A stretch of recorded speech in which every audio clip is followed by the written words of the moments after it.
Yo, Dallas Penn salutes. You're tuned in to the Combat Jack Show, www.pncradio.fm. All the fanfare on our 100th episode. Just have Fabulous in the building. And now we got the monster.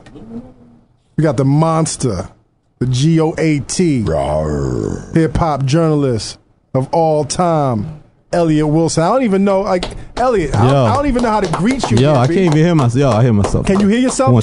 Turn my mic up. Turn my mic up. What's up, Elliott? What's up? What's up, Jack? I'm what up, good, Combat man. Jack, baby? Welcome to the show. Yo, you got more niggas than the last time I saw you, man. Hey, wait. A lot of motherfuckers up here. You know, man. I've been trying to police it, man, but motherfuckers just keep coming on, got man. like a Wu-Tang type thing popping off up here. There's niggas from every angle. He's got white people up in here now. Exactly. Look at him, see? That's when you know. We didn't have white people back then, right? Women's up here, everything. That's incredible. We got women's. Women's? We got women's up here, B. You got Just Blaze up here? We got the cheat code, man. Yo. The cheat code? What's going on, Elliott? You tell me, man. You're 100 if I brought you a bottle, man. Here's a big bottle, man. Champagne. We're really going to drink this shit, man. Don't give me some bullshit, man. Why would I? Wait a minute. Why wouldn't I drink it? Because, you know, you might want to be all fancy or whatever. No, I'm not that down. Just open it now. Yeah, let's open it, Just. It's tradition. That's how we did it at Baseline. Last time I did this, I put somebody's eye out on it. Wait a minute. I got to do a shameless plug. I got the red cup. The proud sponsor of this episode of the Combat Jack is Vinny Styles. I want to give a shout out. Does that mean that there was money involved in this? No, there's some good. So does that mean that we're getting a little bit? That's how to get paid. Soon come. But shout out to Team Time to Vinny. get paid. Kofi? Is that Kofi? I keep fucking his brother's name up. Kofi, Mega, Jacob, and Brando. Fine gentlemen. And what did they give you? What? What did they give you? Chill the fuck out. You said this 6 times already. Combat. How much do they have to pay you to pronounce his name right? Kofi. Kofi. Just keep it Vinny real. Styles. Keep it real. You got a check for this. No, I didn't get a check. So what did you get? I got some shit for y'all. There are man. no secrets. See, amongst dysfunction. the circle. There's nothing but dysfunction. I thought y'all had therapy and shit. But get therapy. her back up here. But yo, it's not working. All right. Yo, where's that fuckboy Dallas Penn, man? Dallas Penn is sick, man. He has the flu. Yo, he was I say he had fuckboy flu because he was popping off. He's popping off all day on Twitter, man. What's up? And you know what? Here? I guess his lungs collapsed. I don't know. I can't call it, man. You tried to go jogging? Yo, hold up. Yo, it's too much going on. We got Elliott Wilson. He said we're ugly, Combat Jack. Well, you know, our women are fine, but we're ugly, man. I wasn't I'm always. tired of that, I don't know man. about you, but I wasn't always ugly, B. I was fly at 6. When I was 6 years old, you was fly, right? I was the cutest little nigga, little light skinned nigga. Tell us about the truth, man. You doing the truth right now, man. That's what I'm plugging, man. That's a new. You're plugging it hard. Plugging it hard, son. Now it's on YouTube.com. Life+Times. They gave Jay-Z a channel. It's true. Ish Entertainment, which is Michael Hershon, who I used to work with the VH1 Ego Trip shows. Right. So he's basically producing content for Jay-Z's channel, and we came up with this concept called The Truth, and it's kind of like I take on a subject, you know, kind of look at the trends in hip hop and pose it in a question form, and sort of have a big debate about the topic, and then at the end come with a big verdict. So the first one I did that came out on Monday, I noticed a pattern of LL Cool J made a song called Ratchet. Fat Joe made a song called Instagram That Hoe. Excellent song. And Eve made a song called She Bad Bad. And I felt like all songs were kind of trendy in a bad way and were like bad veteran moves. And so the question was, are veteran MCs trying too hard to get with the trends and losing their way? And I felt like in those 3 cases they did. I think Fat Joe, you know, obviously he had Pride and Joy in another round of other big records. I think, you know, Instagram That Hoe was just kind of a bad misstep, you know, trying to go too much in that. You know, Juicy J doing the hook, trying to make that song that comes after bands in the club. But I feel like you look at LL and Eve, they kind of don't really know their footing of how to really come back in the game right now. You know what I mean? So it just was like a good topic. And I'm doing another one tomorrow. And it's scheduled to be like a new one every Monday and Thursday. Well, congratulations. Thank you. Yeah, it's a long time coming. How do you like doing that, man? Is it fun? I mean, Jay Smooth and people like that made that shit look easy. It's not easy, but you know, I just try to look in the camera and just come from the heart. And you know, we was talking to Fab a little bit when he was on the way out, and you know, just try to like not make it rah like ranting type shit. Like try to be real, you know, serious and sincere, and treat the people with the respect and that they deserve. Because you know, all these people I respect. LL, Fat Joe, Eve. And I noticed you had like an elder statesman and type of approach. It wasn't amped. It wasn't animated. Well, I just want to be. I feel like our culture is not discussed with seriousness, you know, and I feel conversation happens. With honesty. And that's why your show's been able to survive. That's why we're up to 100 episodes here. And I think things that do that survive longer, and that's kind of what our position is, being older in this culture and seeing the trends and how things have gone for the past 10, 20 years. Like, that's really just my position. I should school you, and I may not be right all the time, and I'm trying to encourage that dialogue. And I feel like, I'm trying to create content that sort of takes the online conversation and houses it somewhere.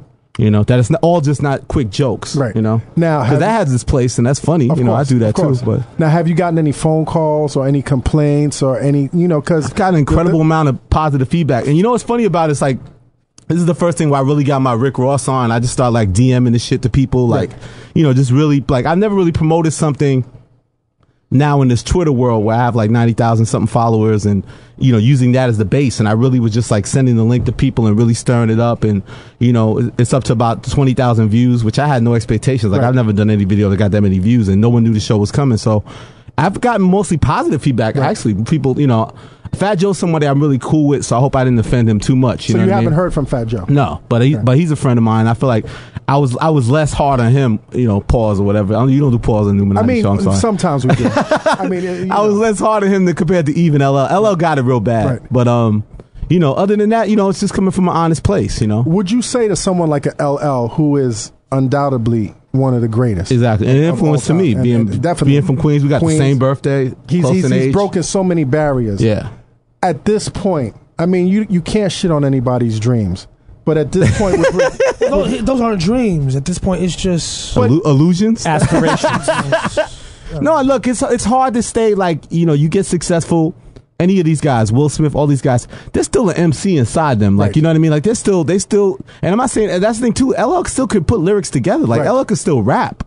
His voice hasn't changed. Yeah, his voice hasn't changed. It's just more of an idea of really connecting to the culture, and when you're that successful and, he's on a hit television show, like one of the biggest television shows on like CBS and, he's knocking out burglars. Knocking out burglars. He's home with his grown-ass kids and his wife. Which is very impressive. Baby. Yeah. So when he's out here talking about ratchet and all that stuff, it just seems like he's reaching too hard at trying to fit with this new generation. And like, I just think he lost his way. Like, I was very excited. I remember it was at XXL and when he put out the Love You Better with Pharrell. Right. I was just very excited about that record. And that got him a cover at XXL. I was like, wow, LL really put out, I think that's going to be a big record. And it ended up being a big record. And, Head Sprung after that was big for him. But ever since then, he's kind of lost his way. Like the last albums and last music he put out on Def Jam was really bad. And, he was going to get with 50 Cent and that didn't work out. And so he just seemed like he's kind of lost his way musically. And then he's kind of stubborn because you see him on Twitter and it's like he's, you live in an age now where everybody's telling him that shit is garbage. Everybody's replying to him on Twitter and saying the shit's whack. But, he either answers it with like, cryptic, like quoting scriptures and shit, or like he's doing his repertoire. Or he's like your mama shit. Or he's like your mama, like laughing at you like, I'm rich, your mama, ha, Yo, what would you do, man, if you got a call from LL? From LL. I would just say at this point, you go chick music. You want to know where he's mentally at, right? Like, what are you really trying to do? Well, that's the thing. It's like, able to figure out, are you still trying to be the dude who has one foot with the street records and the other foot with the girls? That's your lane. Like, you've always been able to maintain that. The problem is the street record almost kind of doesn't, as he knows it, or even as I know it from that era, doesn't exist anymore. Right. Mm-hmm. So it's, we have to find a new middle ground for you, because if you come out on a trap beat, it's gonna sound way too forced and way too contrived because you're too old for it. You know what I mean? Like, and that's not even a jab. That's just people will be able to see right through that. You're not in the trap no more. You're not on the streets no more. Yeah, but you haven't been in 25, 30 years. So, me personally, I would just say make the best classic hip hop that you can for your audience and your age group. Right. And be honest. Yeah, and rap from the perspective of where you are at now. That's one thing that a lot of rappers don't do. Like when you hear certain rappers who come in the game talking about, gangsta this, guns that, trap this, trap that, but it's believable because that's where they're at. Once you get to a certain age and a certain amount of success, which we all know, he's rich beyond, probably richer than he probably ever thought he would ever be, more successful than he thought he would ever be in terms of transcending rap. You can't come back around and make records as if you're still... Yeah, and you see great examples because Nas with Life is Good. That's why everybody loves that album, because it's an honest record. He's being who he was in the moment, and also and for like the generation that just wants to gossip, he touched on the subjects he wanted to. Right. He talked about his divorce. He talked about his relationship with his daughter. He gave you he answered the gossips of the world and gave them, his viewpoint on these issues like that. But at the same time, like Just was saying, he told his story, his perspective. He wasn't trying to emulate something that was going on. Like, we don't expect that. Like, I think we demand that now, because now being 40 in hip hop isn't a death sentence anymore. Right. You can have longevity in this business. You know, we're all grown now, like, and we're in this, and it's like, you know, you see someone like that, it stands out to me even more when somebody's trying to reach. Like, if you coming out, like you said, on like with a Chi-Town Kid on some trap shit with Chief Keef or Lil Durk or one of those dudes, it just seems like you look crazy. So I guess both of y'all was surprised when Busta came out 15 years later talking about how he sells crack. Has Busta? No, he touched on it in the Aftermath album, but I mean, you know, he's a kid who moved from Long Island to Brooklyn, so I don't think that that's some real foreign thing. I think at the end of the day, like, whatever he participated in exactly, we don't know, but he grew up in Brooklyn. He moved from Long Island to Brooklyn, so that's a culture shock in that world. Like, and Busta's the type of dude that, you know, he's respected by street dudes. It's not like he's some guy who was like in a glass house, and, you know, it's not pasta noose. No disrespect to him. You know, Busta moved from Long Island to Brooklyn. But he's also not saying I am currently right now on the corner selling crack. Exactly. He's saying he's telling stories. Yeah, like, and this is or and I'm, you know, he's talking about we, my man's, blah blah blah blah, which is perfectly, it's fine. Dry snitching. He's dry snitching. Kind of like Combat Jack does. But here's the other thing. Rhythmic dry snitching.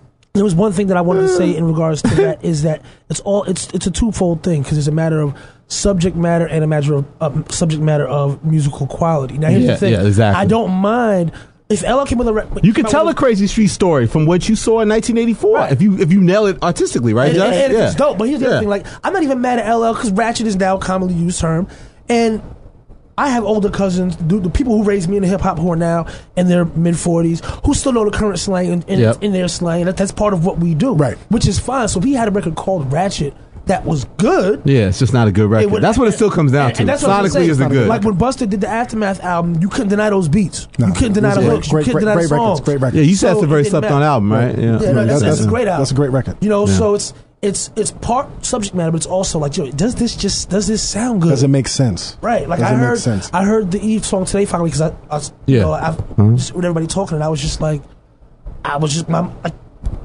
where are you in it? Yeah, where are you in it? Yeah. Where did this where was this classified as good? Right.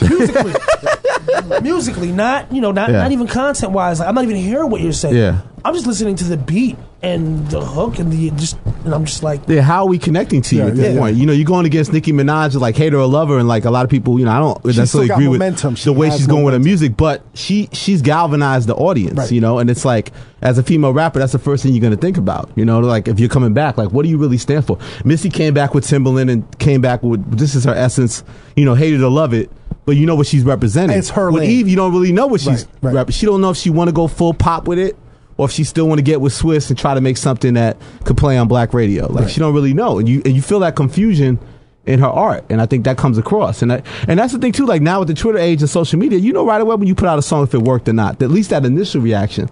There's no more test groups. Like, you put out a record right away, you know right away. You get a good consensus. Is your test group right now. You get a great consensus of whether that really impacted right or not, you know. And that was the thing, just seeing people like, I wanted to turn the conversation of, it's easy to make fun of LL because he made a record called Ratchet. It's easy to make fun of Instagram that hoe.